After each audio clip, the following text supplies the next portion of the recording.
Olá! Há 20 anos, governadores de estados exportadores demandam da União a regulamentação da Lei Candir, criada para incentivar o comércio exterior. Enquanto isso não acontece, a compensação tem que ser complementada anualmente. Em 2015, por exemplo, o Congresso aprovou o repasse de quase 2 bilhões de reais como fomento às exportações. Só que a falta de uma solução definitiva prejudica os estados, na opinião do deputado Edmilson Rodrigues, do PSOL do Pará, convidado desta edição do Palavra Aberta. Eu sou Fabiana Mello e este programa é uma produção conjunta da TV Câmara e da Rádio Câmara. Deputado Edmilson Rodrigues, seja muito bem-vindo ao estúdio da TV Câmara. Fabiana. Por que, então, na opinião do senhor, essa complementação que acaba sendo feita anualmente, tendo que ser negociada por estados e municípios exportadores, prejudica esses estados e municípios? Olha, todos os cidadãos e cidadãs brasileiras, em todo o território nacional, que porventura agora esteja nos acompanhando, devem conhecer um taberneiro, pequeno comércio, que vende lá o feijão a retalho, o arroz a retalho, até a manteiga a retalho. Esse comerciante, no Marajó, no Pará, ou no semiárido nordestino, paga mais ICMS do que as madeireiras e mineradoras brasileiras. Porque a Lei Candir... paga mais só para quem acompanha, que não e o que é o ICMS? Imposto de circulação de mercadorias e serviços. Imposto sobre circulação de mercadorias e serviços, ou seja, tudo que é vendido contém um imposto. Se eu comprar um copo d'água por R$1, 17 centavos é de ICMS. O taberneiro, ele é obrigado a pegar esse dinheiro do imposto e repassar para o governo estadual. E é justo. Acontece que o Fernando Henrique, em homenagem até a um dos seus apoiadores, deputado Antônio Candir, que tomou a iniciativa de lei, ao aprovar a Lei Candir, cometeu uma violência contra as regiões não industrializadas.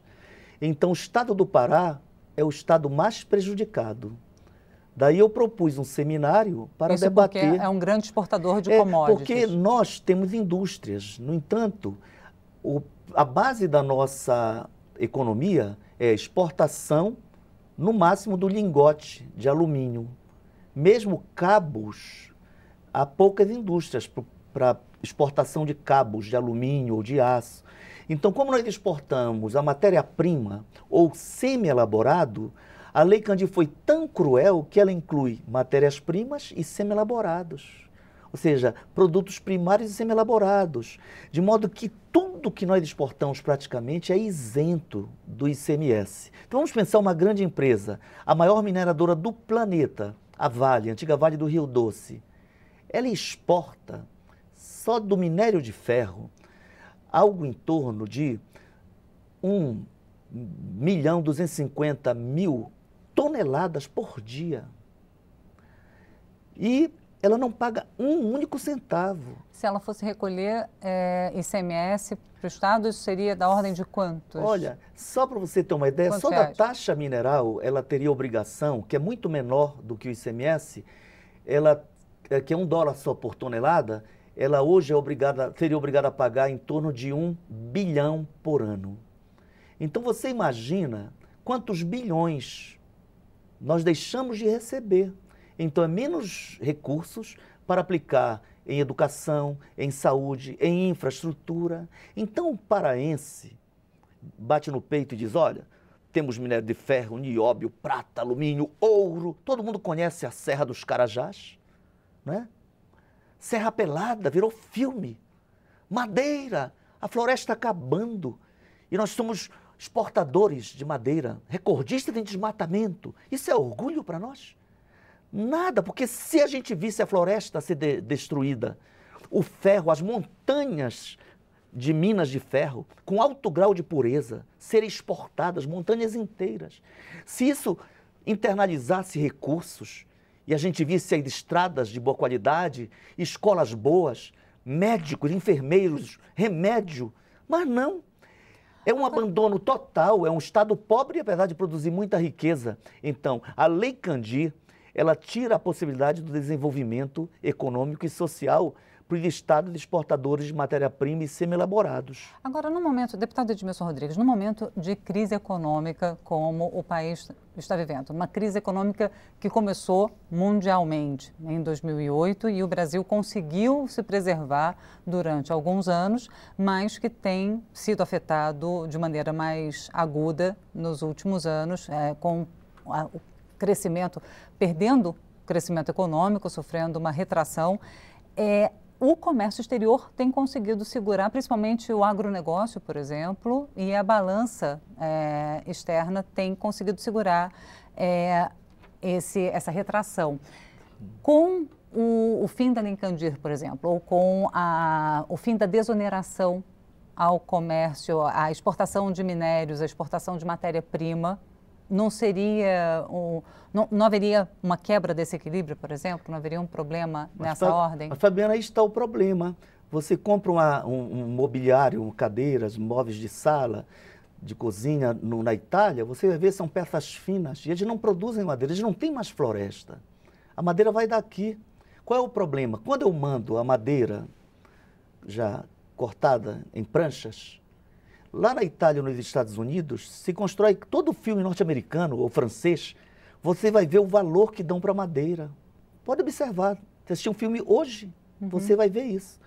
Mas a madeira é nossa, só que gera emprego lá, porque nós não transformamos.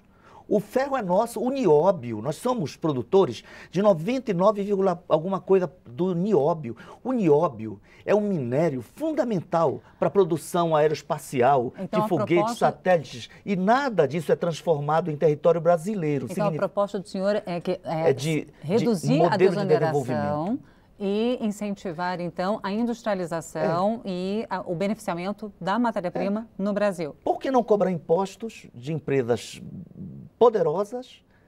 Significa que nós abrimos mão de cobrar imposto e esse dinheiro, na verdade, ela poderia pagar isso ser revestido para a própria industrialização no país.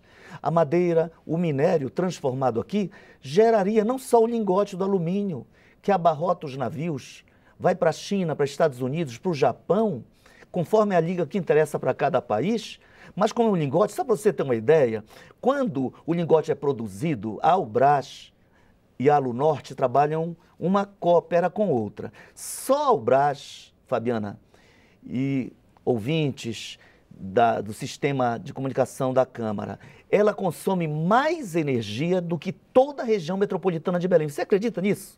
Uma empresa consome mais energia do que 2 milhões de habitantes da região metropolitana de Belém. E sabe o que eles pagam de energia? 80% é de desconto, é subsídio. Além do subsídio da energia, ora, se eles deixam de pagar 80%, pagam apenas 20%, somos nós paraenses que temos... São os 2 milhões de habitantes que estão pagando. Então, nós estamos pagando, aliás, os quase 9 milhões de pobres. O Pará tem um índice de pobreza que se aproxima de 3 milhões de seres humanos que às vezes não têm um prato de comida ao dia, apesar de tanta riqueza. A gente está chegando ao fim do nosso tempo nessa entrevista de hoje. Sim. Eu queria que o senhor falasse um pouco sobre, então, a questão da regulamentação da Lei Candir e da iniciativa que o senhor apresentou de realização de seminários pelo país. Como é que é isso? Então, vamos ver. O Fernando Henrique aprovou a Lei Candir. O Lula cometeu outra violência, transformou em dispositivo constitucional em 2003. Agora, para mudar, fica mais difícil. Mas nem Fernando Henrique nem Lula regulamentaram. Então a lei prevê, se o Estado do Pará deixa de receber, o governo federal, que quer incentivar a exportação, tem então que compensar o Estado que perdeu. O Pará, o Espírito Santo, o Mato Grosso. Aí o governo não regulamenta, ele não se obriga a repassar para os estados aquilo que os estados perderam. E então, aí todo ano os governadores vêm a Brasília Você sabe que Parauapebas, onde tem a serra do minério de ferro, uma das maiores minas de ferro, e é ferro misturado com outros minérios, hoje já é o maior exportador do Brasil. Exporta mais do que São Paulo, um município com menos de 200 mil habitantes.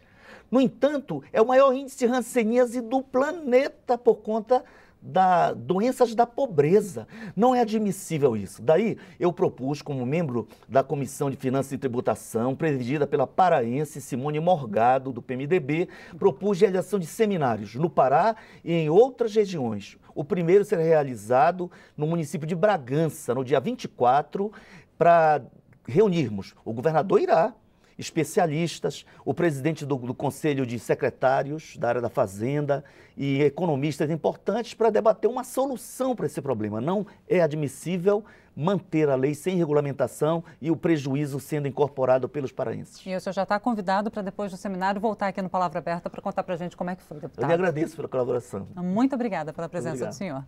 Eu conversei com o deputado Edmilson Rodrigues, do PSOL do Pará, sobre a regulamentação da Lei Candir. Obrigada também a você que nos acompanhou até agora. Lembrando que você pode conferir novamente esta e as demais edições do Palavra Aberta na internet. O nosso endereço é câmara.leg.br/palavra aberta. Eu sou Fabiana Mello e aguardo você em uma outra oportunidade. Até lá.